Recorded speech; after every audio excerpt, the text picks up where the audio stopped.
ဒါကတော့လူတိုင်းမကြိုက်တဲ့ပိုလန်ကပီဇာဖြစ်ပါတယ်ပီဇာစားနေရတဲ့အချိန်မှာအပျော်ဆုံးကတော့ဒီလို cheese လေးတွေဆွဲနေရတဲ့အချိန်ပဲဖြစ်ပါတယ်ရှင်ကိုကြိုက်တဲ့အချိုးကိုကိုယ်တိုင်လုပ်ပြီးရောရောင်းတာဖြစ်တဲ့အတွက်ကျမကတော့အသေးဆွဲပါပဲရှင်စားကြပါအောင်ရှင်ကျမကတော့စားတော့မယ်နော်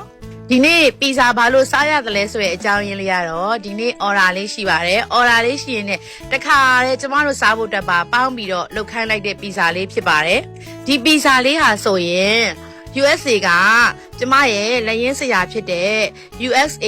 Dexter ငယ်တင်ပေးခဲ့တဲ့ချက်ချင်းလုပ်ချက်ချင်းရတဲ့ပီဇာဒိုးသားအချိုးလေးပဲဖြစ်ပါတယ်ဒီအချိုးလေးကိုပဲကျမကြိုက်နှစ်သက်တဲ့အတွက်ဂုံယူစွာနဲ့ပြုတ်လို့ရောင်းချနေခဲ့တာနှစ်ပေါင်းများစွာရှိပါပြီရှင်ဒါပေမဲ့အော်ရာမှာမှပဲလုပ်ပေးတာဖြစ်တဲ့အတွက်အများရန် post မတင်ဖြစ်တာဖြစ်ပါတယ်။ပီဇာဒိုးသားဟာဆိုရင်တခြားပေါင်မောင်တွေလိုအရန်ပွာလွန်းနေတာမျိုးမဟုတ်ဘဲနဲ့အရသာဟာဆိုရင်တကြားလုံးဝမပါဝင်ဘဲနဲ့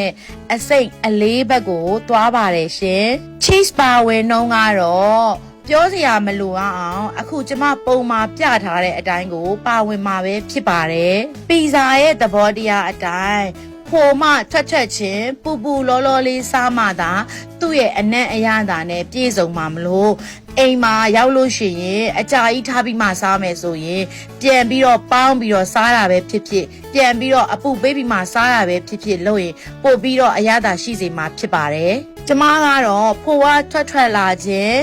ဘေးမှာရဲပြီးတော့ကျွန်းနေတဲ့ cheese နဲ့မွှေ့မွှေ့လေးနဲ့ oregano နံလေးကိုပဲ